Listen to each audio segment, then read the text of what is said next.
Welcome back to Sara's Stories. This time I have a tale from the Panchatantra. So, I've been working with the Panchatantra for the past couple of days and I've been going deeper into the nuances.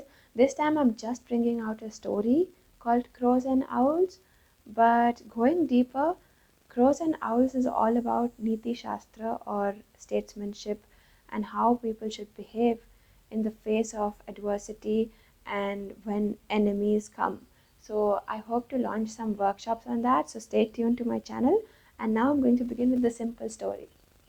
Once upon a time, there was a flock of crows who lived on a banyan tree. They had stayed there for many, many years. And they were living very peacefully until one day a group of owls made their home in a cave nearby. And as they began to explore, they saw this banyan tree with lots of crows. And at night, when everyone was sleeping, they got up and woo! They flew to the banyan tree and they massacred all the crows. In the morning, when the crows woke up, they saw their friends who were lying dead. And the crows who were surviving had a broken wing, a broken leg, feathers missing, and they didn't know what to do. This happened for a few nights until the king got very worried and he said, "Oh my God, if this continues, we'll have no kingdom left, we'll have no subjects left. We have to do something about this." And so he calls for a council of ministers and he says, "Tell me, what should we do?" And some of them say, "My lord, you should form an alliance with other friendly birds and then we can attack them." The other one says, No, let's just go and fight. Right now they cannot see it's day." The third one said, No, we should go and we should give tribute to the owls, a powerful enemy. We should not really attack them. And when all of these conversations are going on, the king is not very convinced. And he turns to an old minister and he says, "You have been very quiet, sir. What is wrong?" So the minister says, No, you would not care for my advice." The king says, "No, you're my wisest minister. Why would I not care for your advice?" The minister said, "Okay then, come closer." And he whispers something to the king and he says, "Why don't you attack me?" The king says, "How can I attack you? You're my wisest minister." He says, "That's fine. Let's attack me because there is an owl sitting there. He's spying on us. So when he does so, he will go and tell his king. The king will think that there is a rift in the crows and he will attack. And when he does so, I will come up with a plan and save all the crows. So you attack me and you leave this place and leave the rest to me." So the king says, Okay. So the minister says, "Now why don't you do as I say?" So the other ministers are so angry at how the minister has started talking to their king. They don't know this plan has taken place. And they say that, "How dare you talk to our king like that?" And they begin attacking him. And he falls down, cow, cow, cow, and he's on the floor now. And the owl, sure enough, goes back to his fortress and he tells his king, "There's a rift between the crows. Now is our turn to attack." And the king says, "Okay, take an army and go." And he sends a couple of owls and they go woo. And when they reach the tree, they see that there is no crow. "Cowards, they fled," say the owls. And when they're about to go back, they hear a voice.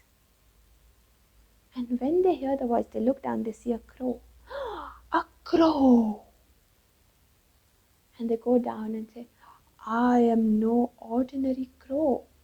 I am Cloudy's minister. Cloudy is the king of crows.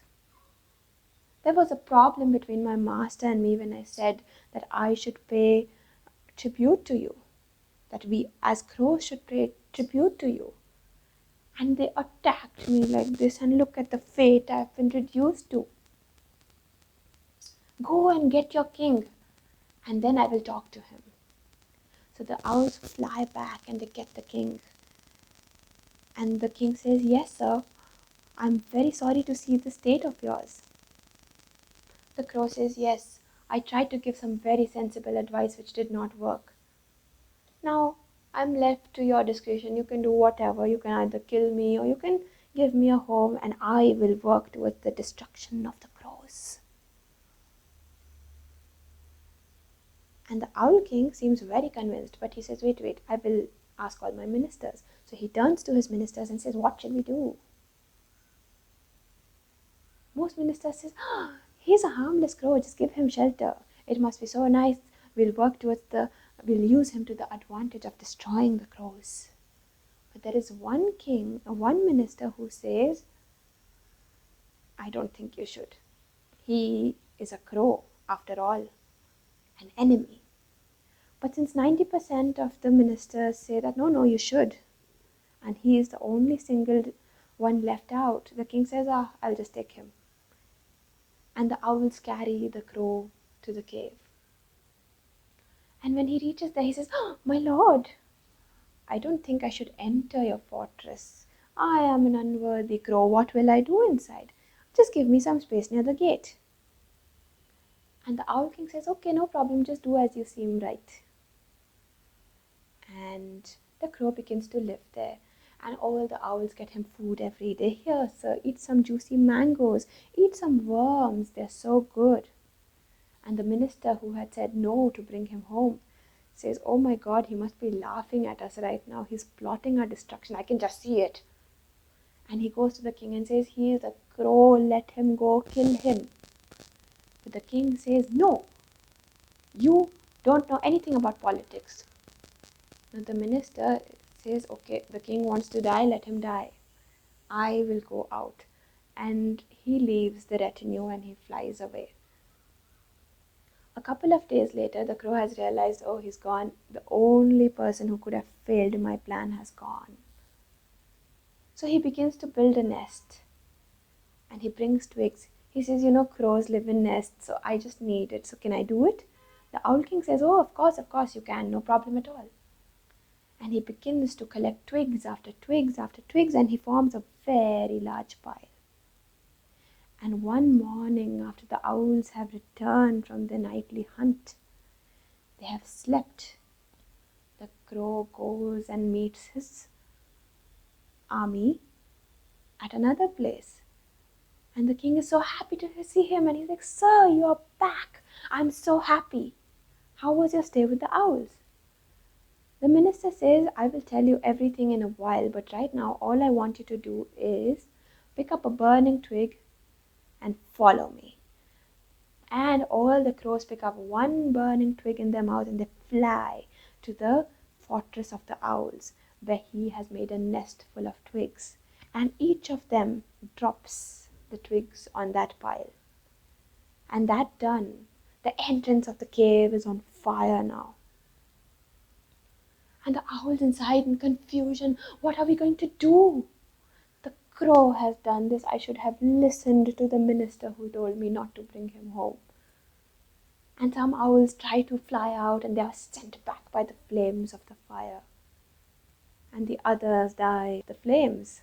And the crow has successfully eliminated a very, very formidable enemy. And all the crows regain their house on the banyan tree. And this is how the story ends. So the message from here is that if you act smartly, you can get rid of even a formidable enemy. So this is what this story gives out, but there is much more. There are many more internal stories to this, because this is a whole book called Kakolukyam, and I'm going through that and I'm forming some very, very good insights, and I hope to offer them in my workshops. And I'll see you next time.